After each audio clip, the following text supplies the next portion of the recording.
Let's talk about running backs that you should start or sit heading into week 2 of the fantasy football season. Whether you're 0-1 or 1-0, it's time to get that lineup right. By the way, we'll talk about all 32 teams, 16 matchups in total, and you can see timestamps at the bottom of your screen or pause the screen to go to the matchup that you want to look at first. Okay, let's jump into Thursday night football. We've got an absolute banger from the NFC. Commanders at Packers.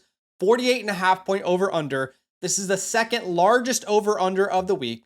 So according to Vegas, they do expect a lot of fantasy points from this matchup right here. The Packers are favored at home by 3.5 points. That makes a lot of sense. Let's start with the Commanders running back room. Austin Eckler and Bill Krosky-Merritt both shared a lot of opportunities on Sunday. Chris Rodriguez was the surprise inactive. Bill Krosky-Merritt owners are just absolutely cheering last Sunday and obviously got to see him score a touchdown. So here's how it was broken down last week. Austin Eckler led the way with 33 snaps. We still saw JCM with 23. Eckler had more routes run, more targets. However, JCM did have more carries. Now, you have to keep in mind that not every week is going to be the same from one week to the next. Game script is very important. The Commanders were up for the majority of this game. So if the Commanders are down in this game, they might use Eckler more as a pass-catching running back. So you have to keep those things in mind. Eckler is currently dealing with the shoulder injury, but he was participating in practice, so I imagine he is going to be available. Of course, if he's not, then you can go ahead and bump Bill Krosky-Merritt way up to your rankings.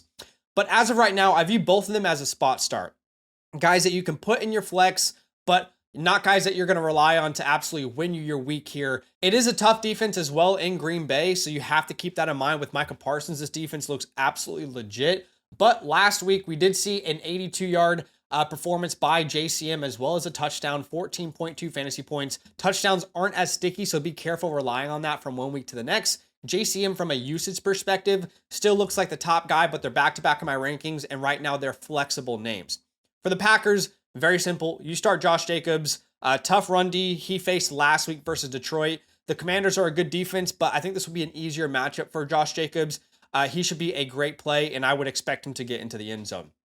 All right, let's move on to the start of the 1 p.m. Eastern Standard Time slate of games on Sunday. That is the Browns at the Ravens, a 45.5 point over under. The spread is 11.5 points in favor of Baltimore. That is by far the largest spread of the week. In fact, I can't remember seeing a spread that big in 2024. So Vegas is confident the Ravens are going to just dominate this matchup. Clearly, you're going to put Derrick Henry in your lineup. You're going to start him. I mean, the man went 150 yards last week. I felt like an absolute dumbass passing on him in the Flock League. I'm sure you guys did as well if you didn't draft him in your fantasy leagues.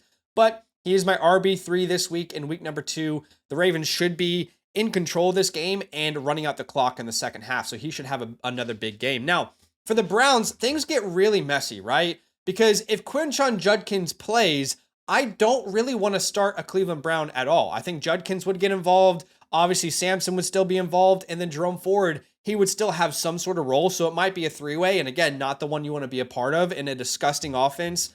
So I would be very cautious if Judkins plays to start any of these guys. But if Judkins does not play and it's back to Sampson and Jerome Ford, I think we have enough confidence to say, you know what? Dylan Sampson is not the worst start out there in your flex position, especially if you don't have some solidified running backs on your fantasy team right now, because Dylan Sampson on Sunday was very clearly the running back that the Browns preferred. You can actually see, yes, Jerome Ford had more snaps compared to Dylan Sampson, 41 to 33. However, you look at the targets. Dylan Sampson got 8 targets compared to 1 for Jerome Ford. And when Dylan Sampson was on the field, he had 12 carries compared to just 6 for Jerome Ford. So when Jerome Ford was on the field, they did not intend to use him that much. The opposite was the case for Dylan Sampson, who had 20 opportunities in his first ever start. Of course, last week, that ended up being 17.3 points in PPR formats because he had 8 catches, 64 yards. Now, again, if Judkins is out for this game, I could see another situation where this team is down and, they are preferring to target Dylan Sampson out of the backfield, and there could be some nice PPR garbage time opportunity. But if Judkins is playing, I just think it's too messy to mess around with. Okay, let's jump to the Jags at the Bengals. This is a 49.5 point over under, and it is the largest spread of the week. So Vegas is expecting the most points in fantasy football to come from this matchup right here. Now, Bengals are favored by 3.5, but it's a close spread. I got to eat some humble pie here.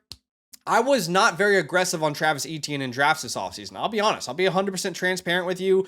Our motto was whoever's the cheapest Jags running back will draft. So at times that was Tank Bigsby. At times that was Tootin throughout the offseason. At times that was Etienne. But we were not like actively like, hey, let's be bullish on Travis Etienne. And that was a mistake because Travis Etienne came out in week 1 and just absolutely dominated. We thought maybe it was a 3-way backfield. No, Etienne was that dude in this backfield. He played 40 out of 66 snaps, by far the most of any running back in this backfield.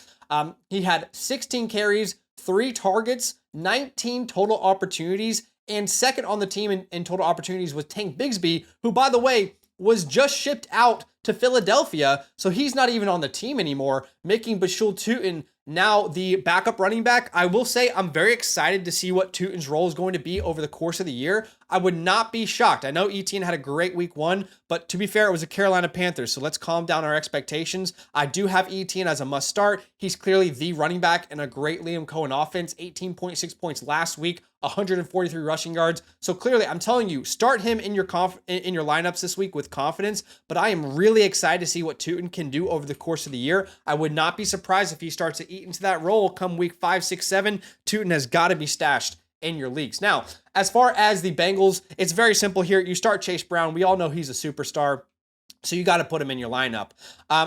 Stuff like the Bigsby news, we're going to see that kind of news weekly, right? News is constantly changing. Players will be injured and healthy and traded and cut. So with news constantly changing, the 2025 season pass is a must-have for your fantasy football season. It's just a $34 one-time purchase when you use my promo code LAND. That's about $2 per week for the entire season, and you get unlimited access to my weekly rankings, rest of season rankings, all the premium tools on the Flock site like the trade calculator, as well as some start, sit, and trade question vouchers to come ask me some questions on our live stream. Let's jump into an NFC East matchup. We've got the Giants at the Cowboys, 44.5 point over under. The Cowboys are heavily favored by 5.5 points. For the Giants, if you're going to start a running back here, clearly it's Tyrone Tracy. Last week, he had 50 out of 68 total snaps, 30 routes run. He had 13 total touches. So not very comforting because in a game where the Giants were constantly down, they weren't heavily targeting their running backs like Tyrone Tracy. And in certain scenarios, you did see like Cam Scatterboo on the goal line, for example, that had to really frustrate you Tyrone Tracy owners. So already in week 1, Scatterboo is becoming like an annoyance to the Tracy guys, but still, he's on the field for the majority of the time. He's getting more of the opportunities. Now, I don't know that that's really going to lead to a lot of fantasy points, but he's a flexible name right now. He's not a name I'm forcing into my lineups. Plenty of you will have better options, but he's a flexible name.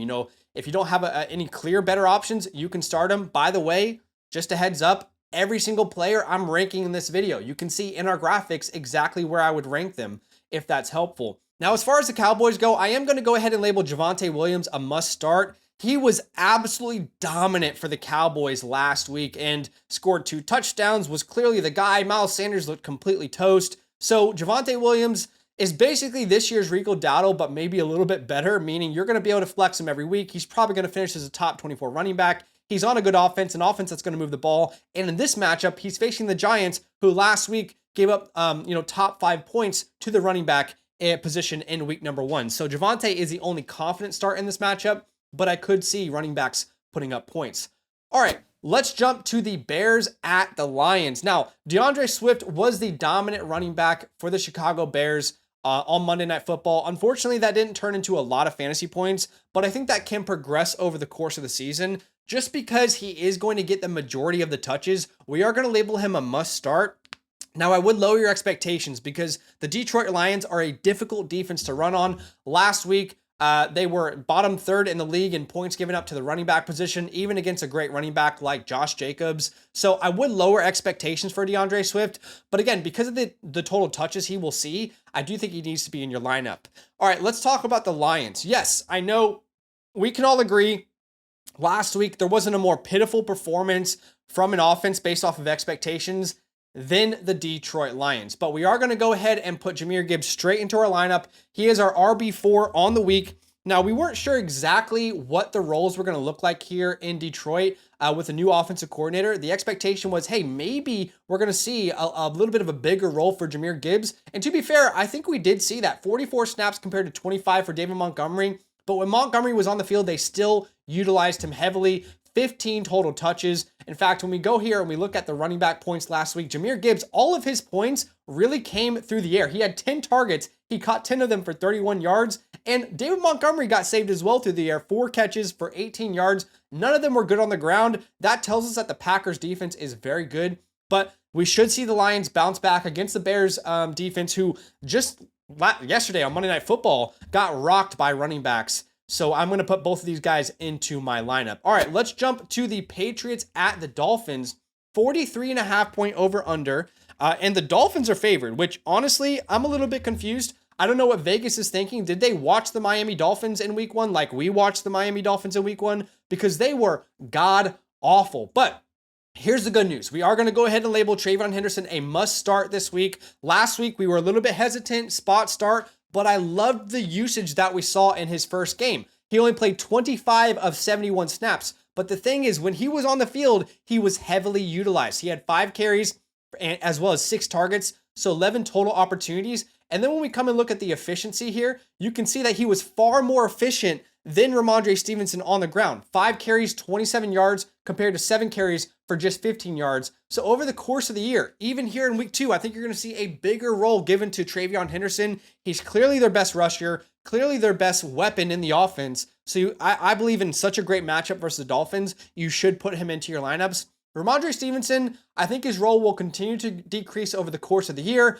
I'm going to go ahead and label him a risky start, meaning 90% of you guys have a better option. View him as a Hail Mary because of the matchup. Now, as far as the Dolphins go, the only good thing last week was Devon Achane.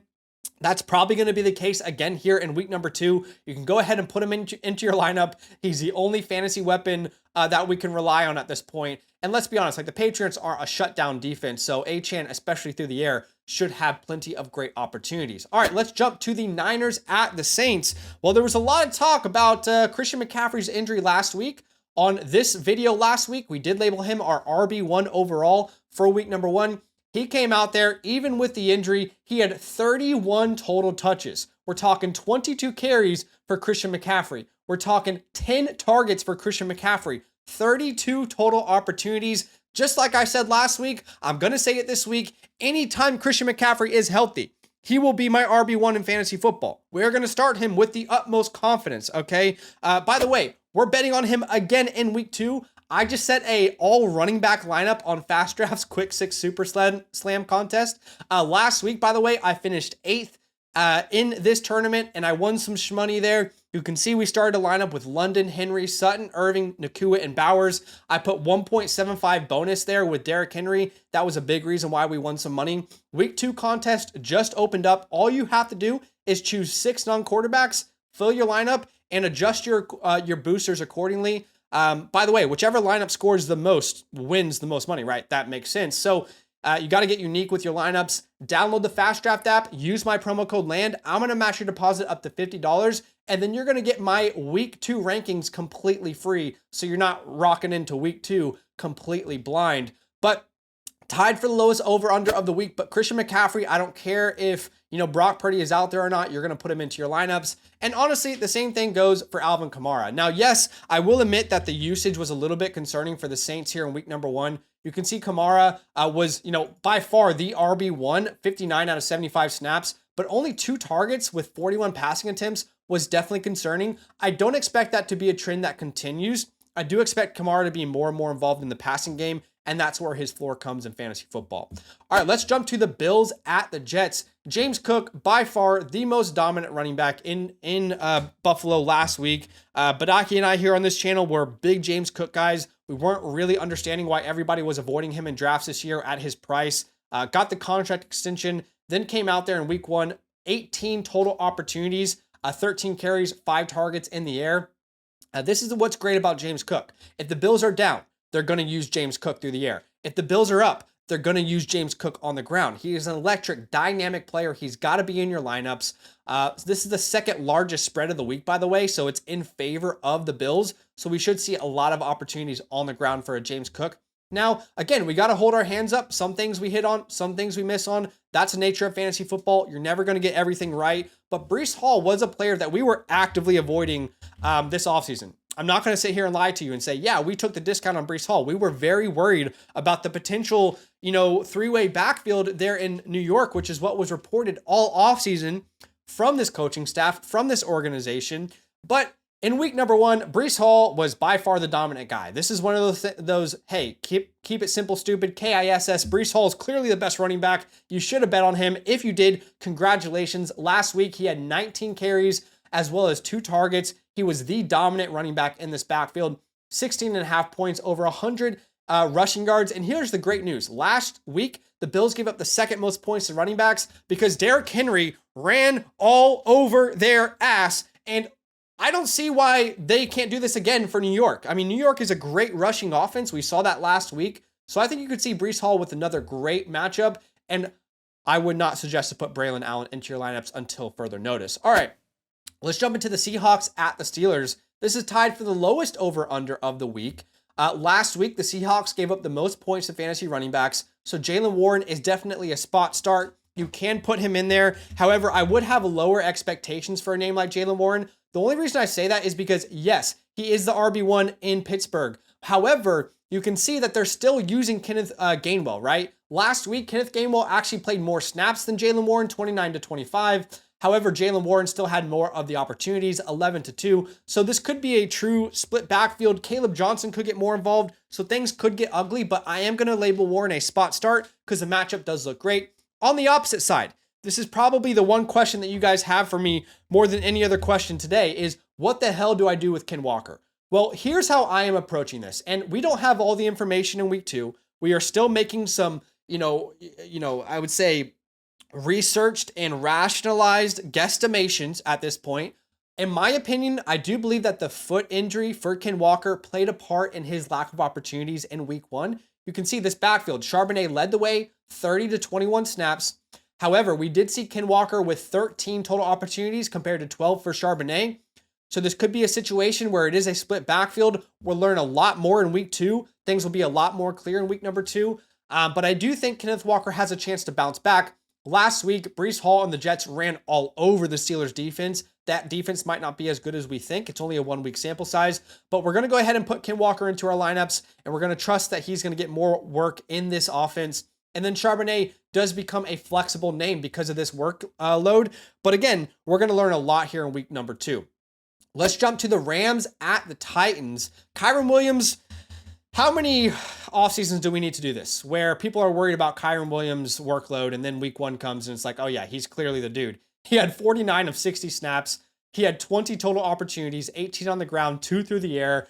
Blake Corum, only 2 total opportunities. You're going to continue to put Kyren Williams into your lineup. He's the goal line guy and a great offense, a great matchup versus the Tennessee Titans, who got ran all over, ran a train really last week versus the Denver Broncos. And for Tony Pollard, it's not a great matchup, but again, there's very few guys in the NFL that you just know are going to get the lion's share of the work. Tony Pollard is one of those names. He completely dominated this backfield last week. I expect him to do the same thing in this matchup versus the Rams. Okay, this is the start of the afternoon slate of games. We're going to the Panthers at the Cardinals. It's a 44.5 point over under. Okay, and it is actually the 3rd largest spread of the week. So according to Vegas, we should see the Cardinals in control of this game early and often. And that is great news for a name like James Conner. Last week, the Panthers were top 12 in points allowed to running backs. We all saw what Travis Etienne did to this defense. Here's the good news. James Conner, 43 snaps compared to just 22 for Trey Benson. And that's in a game that they were dominating for the majority of the time. James Conner had 16 opportunities. Vegas thinks the Cardinals are going to be up. James Conner is still the guy. I think he'll have plenty of opportunities to run the clock out. And he's a very safe play this week. Put him into your lineups. As far as Chuba Hubbard goes, we're going to continue to start him. Cardinals are kind of the middle of the pack against running backs in week number 1, but Chuba, just like Tony Pollard, a reliable guy, no questions asked, the feature running back in his backfield. All right, let's jump to the Colts and the Cardinals. This is actually in Indianapolis, and this was a backfield that a lot of us were watching very intently last week as far as Denver goes, right? Because the reports were that, hey, J.K. Dobbins is going to start. We on this channel told you to start him. He was part of our starts of the week. And that ended up being a very good play because J.K. Dobbins had just under 15 fantasy points. He had the touchdown. He had 16 total rushing attempts. And so far here early in the year, No real surprises. J.K. Dobbins is the RB1 for this team. However, week in, week out, there will come a point where Dobbins is no longer startable, in my opinion. That point has not come just yet. We still need to wait to see Harvey completely take over this role. So I do think Dobbins is a startable name. Harvey, I would be very hesitant to start, but it depends on how desperate you are. I would say 95% of you guys have a better option. You can see he's my RB35 this week. So he's kind of right there on that like flexible, sittable, kind of like on that divide right there for running backs. As far as the Colts go, Jonathan Taylor, 100% of the snaps in the first half of their week 1 game. Then he left the game. Reports are that they're kind of just managing an injury. It's not a big deal. He would have come out there again last week had that game still been, in the balance. But if for whatever reason Jonathan Taylor is out, DJ Giddens does become a must start for me. I've said this week in, week out throughout the offseason.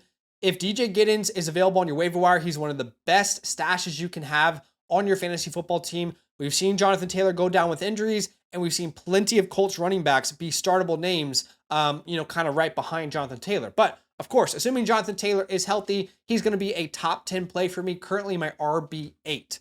Well, this takes us to a very exciting game, and that is the Super Bowl matchup replay, if you will, the Eagles at the Chiefs. So Saquon Barkley, let's make this very simple. You're going to put him into your lineup. We don't need to waste time. Congratulations if you drafted him. It looks like the Eagles are still, a very run-heavy offense, and he's going to dominate for your fantasy football teams.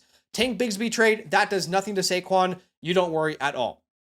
Now what we have to discuss is this Chiefs backfield, because last week we were starting Pacheco with confidence, with the expectation that he would be the unquestioned guy in the Chiefs backfield. And that looks the furthest thing from the truth right now, if we're being honest, okay? Last week, Isaiah Pacheco played 31 of 61 total snaps. So he had just about 50% of the total snaps. He only had 5 rushing attempts and 3 targets. Well, guess what? Kareem Hunt, who pretty much split work down the middle with Isaiah Pacheco, also had 5 carries and 3 targets. So they pretty much split the work straight down the middle. Neither of them were good for fantasy football. We saw Kareem Hunt in short yardage situations like, 4th and short, 3rd and short, goal line. So I got to be honest, like there wasn't a running back that I was more concerned about after week 1 than Isaiah Pacheco. I'm hoping things start to go more towards his way because he does look good in my opinion. Kareem Hunt looks a little bit washed. So I am going to put him as a spot start. I know the Eagles, got dominated by Javonte Williams in fantasy last week, but keep in mind, Jalen Carter was out of that game. I would have incredibly low expectations for all Chiefs running backs, and I would not be afraid to bench Isaiah Pacheco if you have a wide receiver or a tight end even that you want to start over him that you have more confidence in. Okay, let's jump to Sunday Night Football here. We've got the Falcons at the Vikings. The Vikings are favored by 4.5 points. It's a 45.5 point over-under. This is very simple. Bijan Robinson is going straight into your lineup. You guys know that. How awesome was that 50-yard receiving touchdown, by the way, last week? That was just pure art. Okay, what an artist he is in the open field. Now, as far as Aaron Jones and Jordan Mason goes, this is a situation that it's going to be a split backfield, pretty much straight down the middle. They're both going to get plenty of opportunities. However, what we saw in week 1 was that Aaron Jones is going to get more of those targets through the air. He's going to be more involved in, these PPR type of opportunities, receiving touchdowns, etc. So Aaron Jones is a safer play in my opinion, but Jordan Mason, if the Vikings are ever up in a game, he will have a very good matchup. Now, for the Vikings, middle of the pack last week versus running backs, so you can start Jordan Mason, but I would prefer Aaron Jones if I had to choose between these guys, and plenty of you will have better options than Jordan. Let's jump to Monday Night Football. Now, what you need to know is there is a doubleheader on Monday night. I hate it. I don't know why they keep doing this. Maybe you guys like the doubleheader, but I can't stand it. But let's talk about the first of this doubleheader. That is the Bucks at the Texans. You know what? At least it is like a very entertaining matchup. I can't wait to watch both of these offenses. Last week, Bucky Irving, there was a lot of people concerned that, oh my gosh, I don't know if, how can you draft Bucky? He only got 50% of the opportunities last year. Well, there was always a projection that he was going to get more opportunities, and that's exactly what we saw in week 1. He played 44 snaps. Second running back was Rachaad White with just 14. He had 18 total opportunities.